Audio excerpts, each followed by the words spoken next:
কি মানুষের নিয়ন্ত্রণের হাতে চলে যাচ্ছে না তো? নিজের জীবন বা নিজের মাইন্ড মানুষের নিয়ন্ত্রণে চলে যাচ্ছে না তো?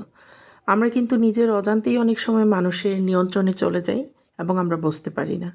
আপনার শত্রু যখন আপনার সম্পর্কে বাজে কথা ছড়ায় এবং এই কথার দ্বারা আপনাকে আঘাত করে এবং তার প্রতিউত্তর আপনার দিতে ইচ্ছা করে, তখনই কিন্তু আপনার তার নিয়ন্ত্রণে চলে যান।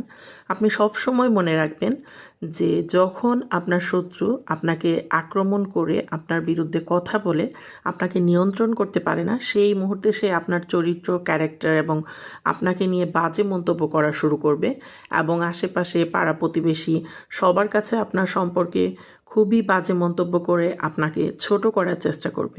এবং এই ধরনের কথা শুনে আমরা সাধারণত মাথা গরম হয়ে যাই, উত্তেজিত হয়ে যাই এবং আমরা চেষ্টা করি তাদের সাথে কথা বলতে বা তাদের সাথে তর্কে লিপ্ত হতে। এতেই কিন্তু শত্রু একদম জিতে গেল, কারণ সে চেয়েছিল তার অবস্থানে আপনাকে নামিয়ে আনতে। আর তার অবস্থানে যদি নামতে না চান, তাহলে আপনাকে ধৈর্য ধরতে হবে। ধৈর্যই হচ্ছে একটা মহৎ গুণ, যা আপনার সমালোচনাকে হার মানিয়ে আপনাকে বিজয়ের মুকুট এনে দেবে। এটা আমি আমার জীবনের অনেক পরীক্ষিত অংশে দেখেছি। আমার সম্পর্কে যত কিছু হোক, আমি শুধু সৃষ্টিকর্তার উপরে ভরসা করেছি এবং খুব বেশি পরিমাণে ধৈর্য ধরেছি।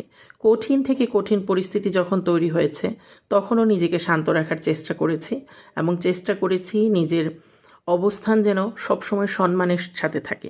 নিজের অবস্থানের যখন অবনতি হয়, তখন কিন্তু এখানে নিজেরও কিছু অবদান থাকে। যখন নিজের অবস্থানের অবনতির দিকে আমরা ধাবিত হতে থাকি, তখন কিন্তু আমরা চিন্তা করি না যে আমরা কি করছি।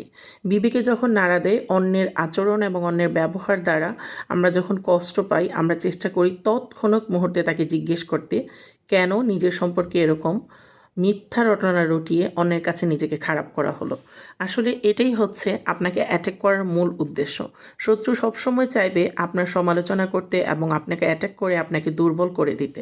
আর আপনি যদি চান বিজয়ী হতে এবং নিজের ব্রেনকে শান্ত রাখুন, আপনি চেষ্টা করুন নিজের দীর্ঘ শ্বাস নিতে এবং ভাবুন যে আসলে আপনি এই কাজগুলো করেছেন কিনা, আসলে মানুষের সাথে অন্যায় করছেন কিনা, আসলে নিজের সাথে কোনো অন্যায় করছেন কিনা। যদি আপনি সঠিক হয়ে থাকেন, অবশ্যই আপনি উত্তর না দিয়ে ধৈর্য ধরুন। ধৈর্য এমন একটা গুণ, ধৈর্যের গাছে কিন্তু প্রচুর কাঁটা থাকে, কিন্তু এটার ফলটা কিন্তু খুবই বেশি সুমিষ্ট থাকে। ধৈর্য ধরা মানে এই নয় যে আপনি পরিস্থিতির সাথে মোকাবেলা করছেন। ধৈর্য ধারা মানে হচ্ছে আমি ধৈর্য ধরেছি, আমি আল্লাহর ওপর ভরসা করেছি এবং আল্লাহ আমাকে অবশ্যই আমার সঠিক সম্মান এবং অবস্থান ফেরত এনে দিবে। এটাই হচ্ছে ধৈর্য।